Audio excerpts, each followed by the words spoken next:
right, Justin. Thanks for talking about Monster Hunter, Overwatch. Thanks for coming back Pokemans. onto the lobby. Yeah. Giving us a resounding, successful hosting job. Like you're a professional host through and through. Thank you. He's so much more than that. So much more. Are you going to talk about what your next adventure is, or is that hush hush for now? Yeah, I think I could talk about it. We're going to transition into the next segment here and talk about GameSpot over the past 9 or so years, and then talk about GameSpot into the future with both myself and Ty Root taking off. Mary Kish is going to come on and chat, but you and I will talk later about more stuff like that. Mr. Haywald, thank you. No, thank you. Fairly well. Mr. Brown, stick around, because you've been here for how many of my guess. 9 years? All right. Guess. Peter Brown started at GameSpot. You have been here for 5.5 years. Ooh, it's pretty close. Almost 5. Almost 5? I started in October, November of 11. Mary, what are you doing? Get on the set. Come here. Justin is sneaking about. Oh God. Oh, he left his computer. I actually want to get a shot at it. That's how you sneak in. What's that? Alpha Protocol. Oh, remember that game? Yep. This is the stealth. God. This is stealthy. No one knows I'm here. Hey guys, I'm here. Oh, I bet you didn't see me approach. Alpha Protocol. Hi, Mary Kish. Hi, Chris Waters. Welcome to the lobby. We're here to talk about something that is very near and dear to all our hearts. You? Me. What a transition. What a pro. Yeah, originally, let's just be real here. Originally, this was going to be a Danny O'Dwyer hosted segment talking about, me and my time at GameSpot and all the changes. But Danny's horribly ill, and so we're gonna do it ourselves because you guys have been here for quite some time as well. I mean, it's no 9.5 years. But the way it's going, we're seniors now. Yep. Well, yeah, Peter, you're saying you've been here for 5 years. Mary, you've been here for 3. And so you guys have seen, you sort of come in at different eras of my GameSpot career. When you came on, Peter, I was a reviewer. You were doing, a lot of reviews, a lot of previews, which you offered a lot of guidance in terms of how I should write. Oh, yeah.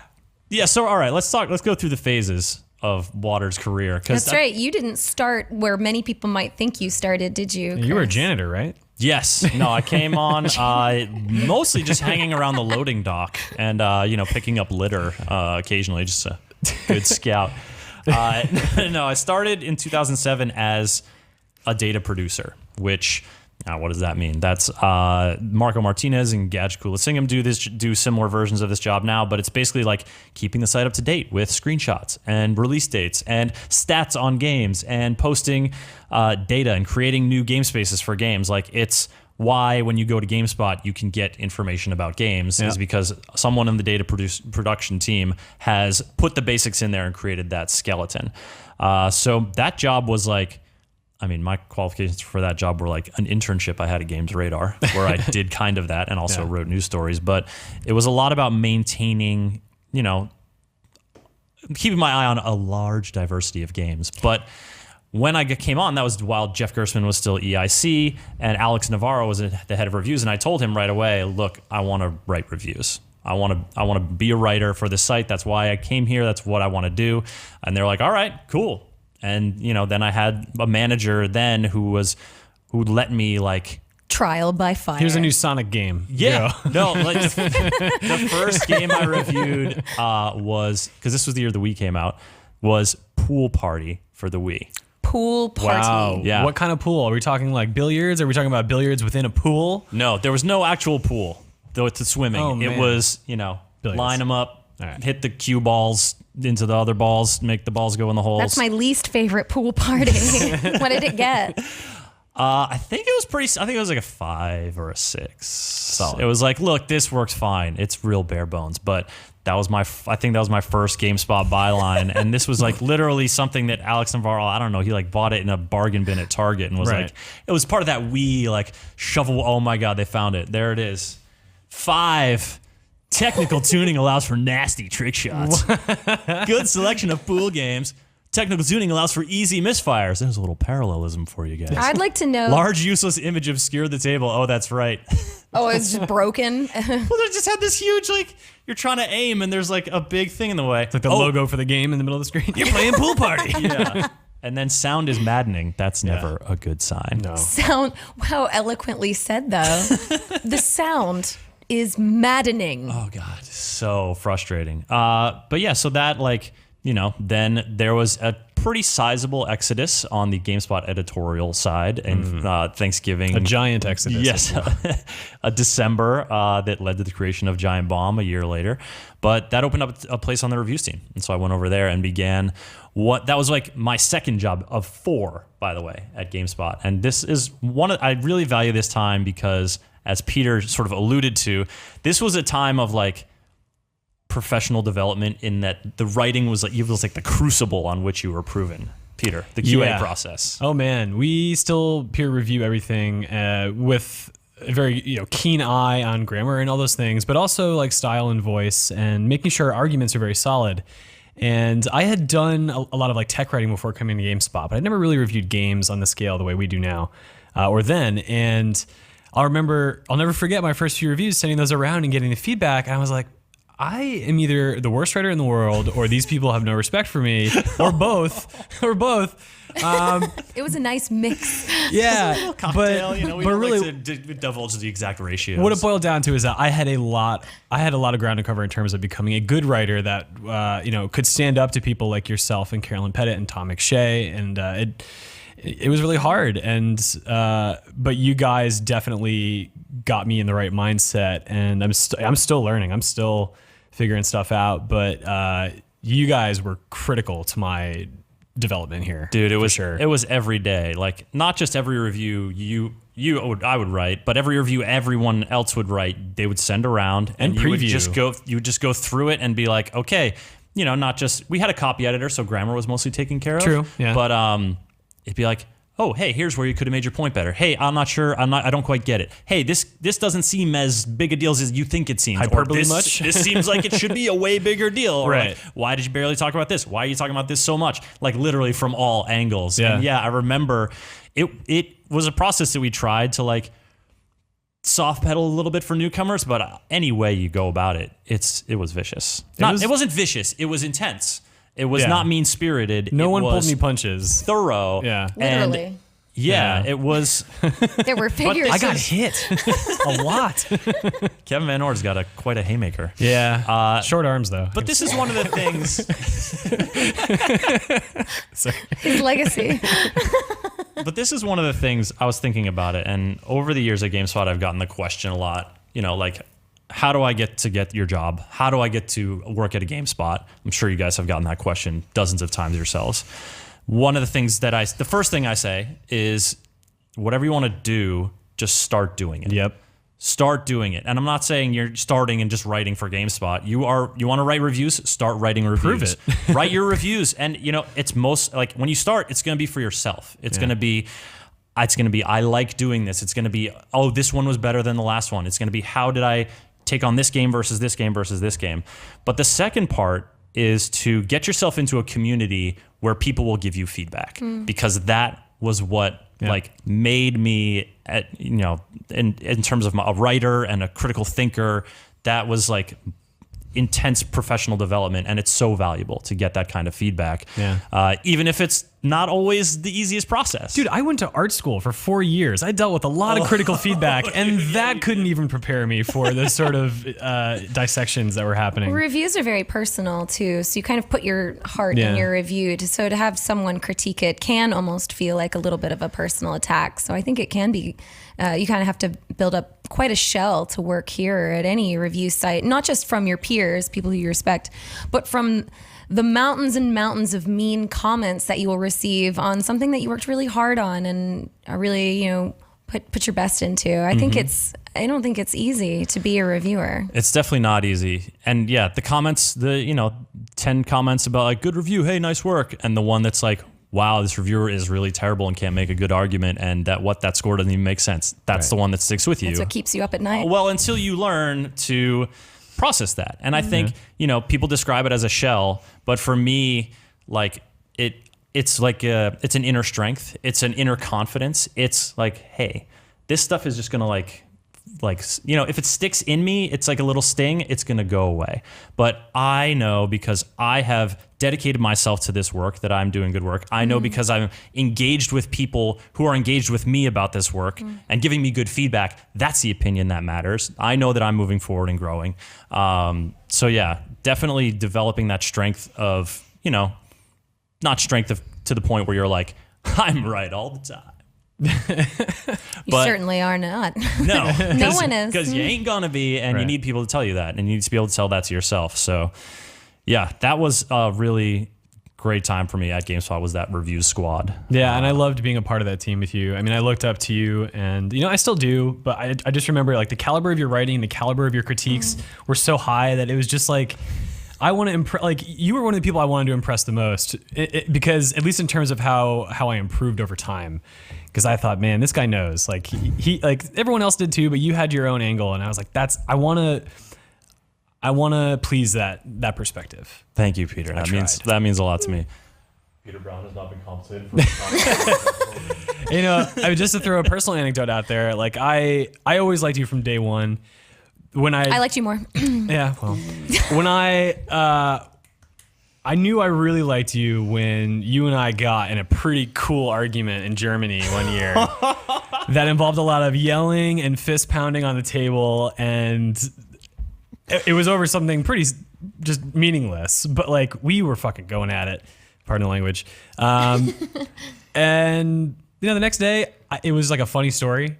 And I was just worried that like I had offended you, but I was glad that I still liked you after that. Yeah, really? I was like, why do I still like this guy? Okay, yeah, there's good reasons there. Even though I feel like, dude, we were. Oh, it was great. We were like at this bar in Germany, like very briskly back and forth, and like you don't even, dude, you're not even making sense. Like literally, like not like I remember the conversation. Not to the point of like ad hominem attacks, but to the point of like, listen, your whole argument, your whole perspective is invalid. Like we were both entrenched, but like, and like we weren't the only ones in the bar. All our other coworkers were around, like, hey, we're gonna go over here for a little bit now. Oh, hey, what's up? This is intense. You know what's funny? Hey guys, look at this candle. The wax is melted and it looks like a duck penis. Not that one.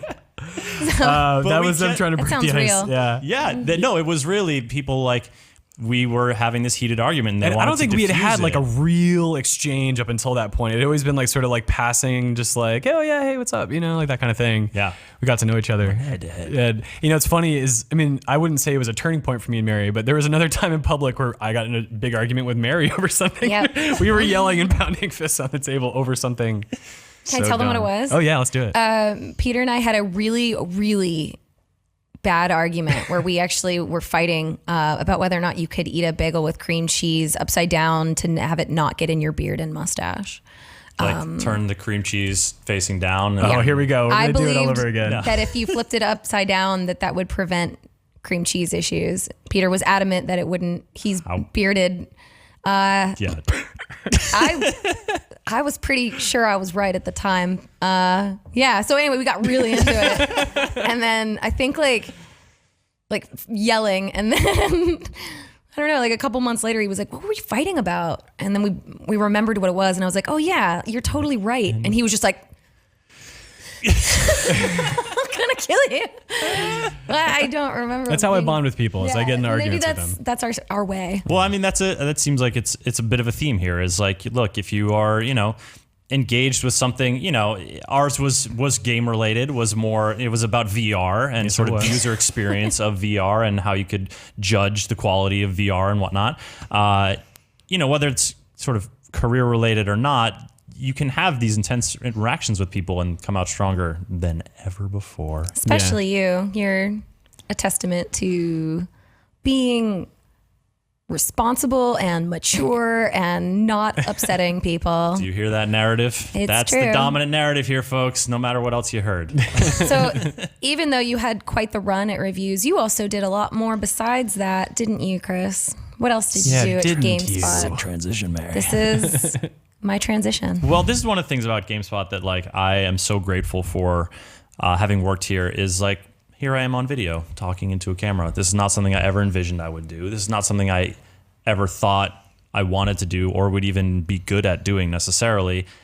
But because I was at GameSpot, because I did video reviews and then was on the spot and other shows, I got opportunity hosting E3 stuff. I got the opportunity to do it, and I really like it. It's like really fun, and it became this avenue of professional development that, that I carried and did like years of video, just mostly video production in terms of, not production in terms of like I can edit video. I can't edit video still. That's what other people You were there do. during that period where we had to edit our own videos. They tried to get me to edit video a few times in my tenure at smashed the GameSpot. And I'm not keys. saying that that's not a good idea. Listen, if you have any inclination of working in the video field, I highly recommend you pick up some video editing skills. Prove it. No, I'm already here. I'm already good.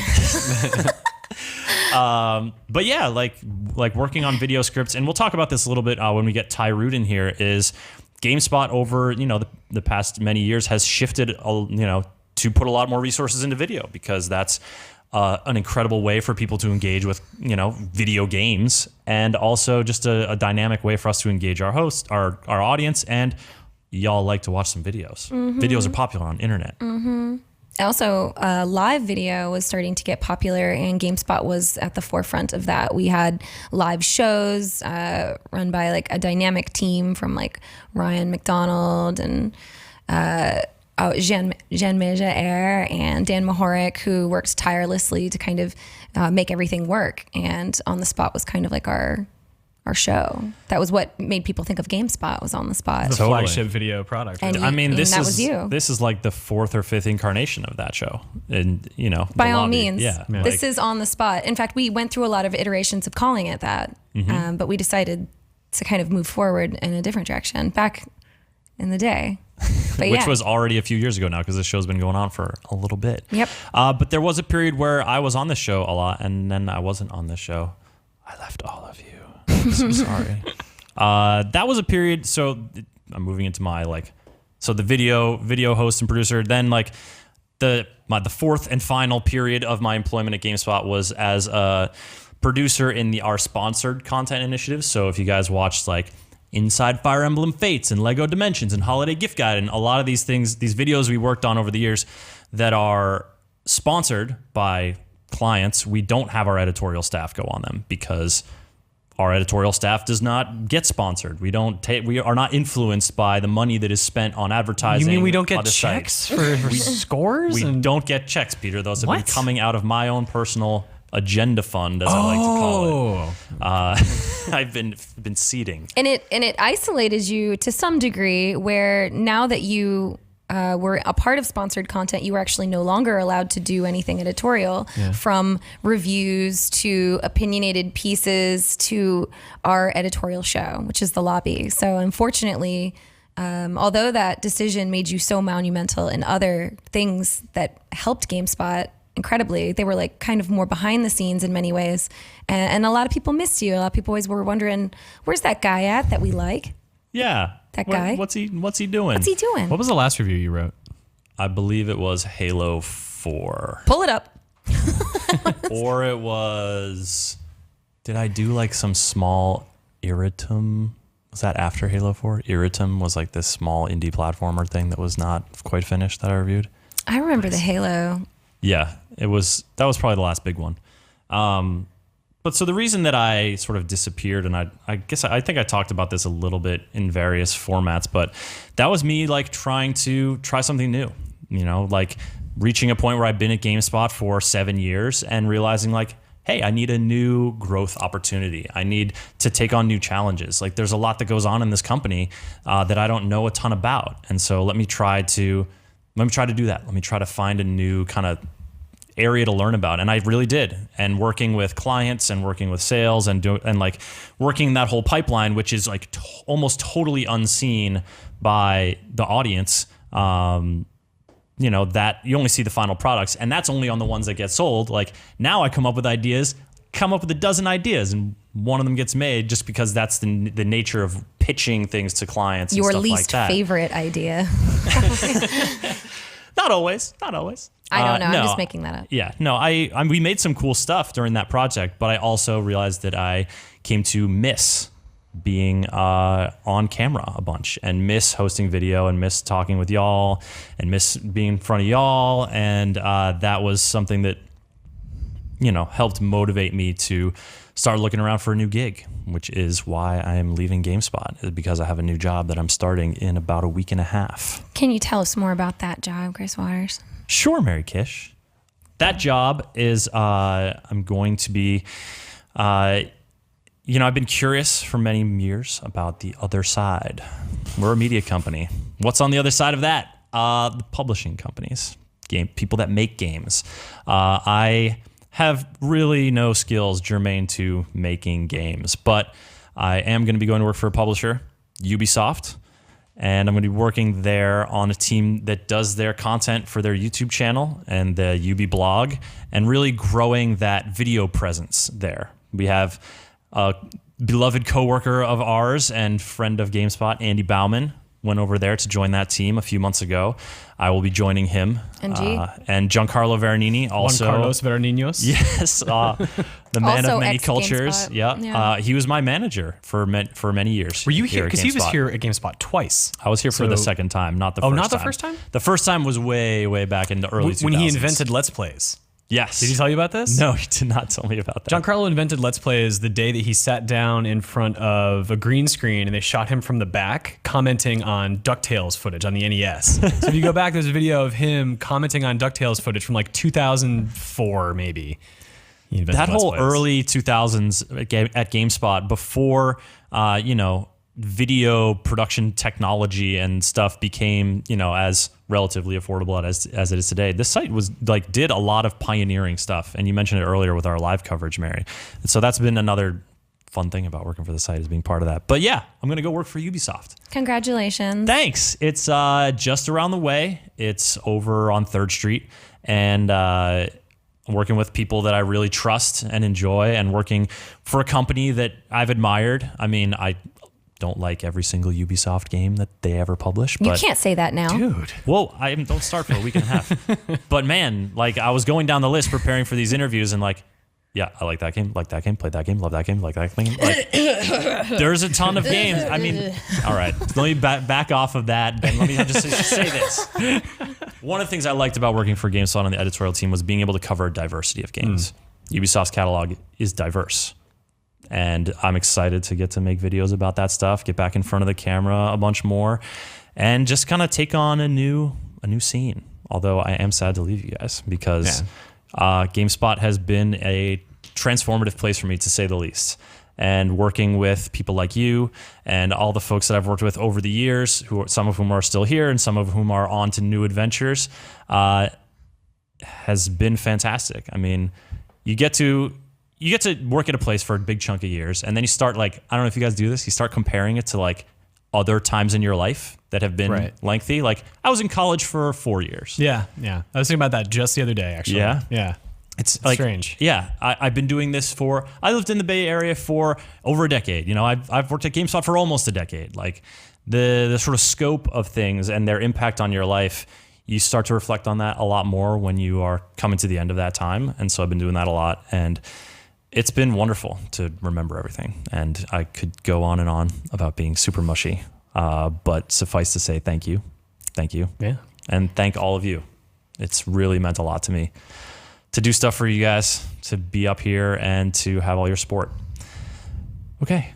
Do you want to say another thing before I change the subject and not be emotional? Yeah, I have to change the subject to more of you. Chris, it has been just so wonderful for so many of us to spend the years of your life here. Your life's work is here, and a lot of that is captured on video. Danny O'Dwyer spent a lot of yesterday going through a lot of footage.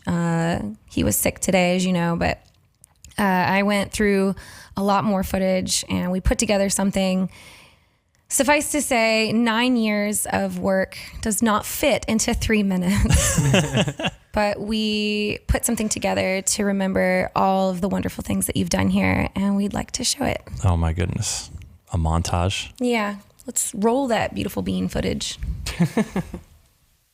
The day is Thursday, January 8th, and the show is GameSpot News. The host, Chris Waters. The setting, the GameSpot offices in San Francisco, California.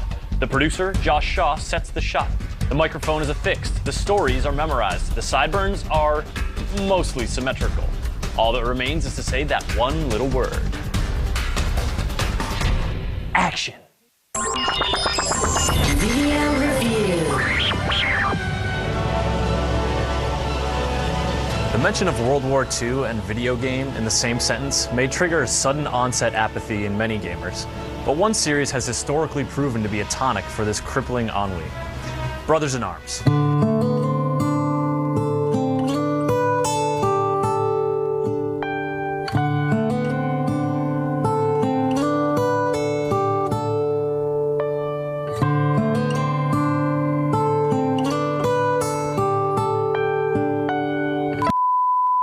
Yeah, we lost one.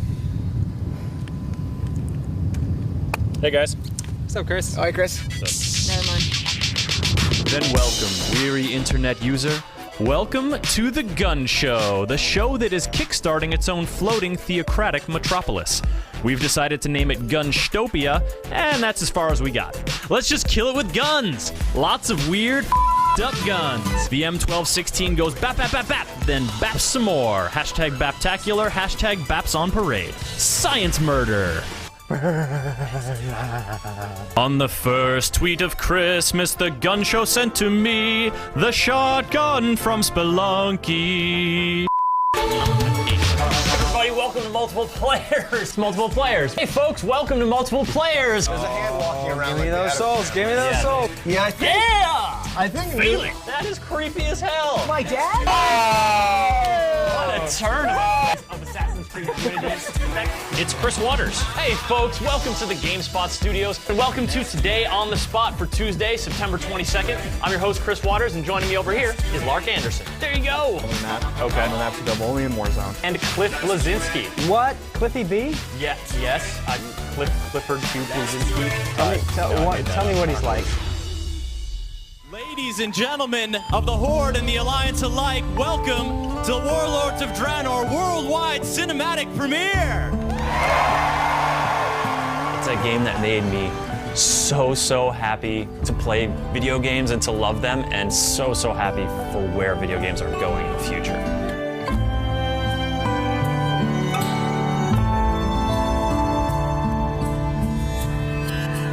It was a lot of fun having you here. Hope you had fun joining us.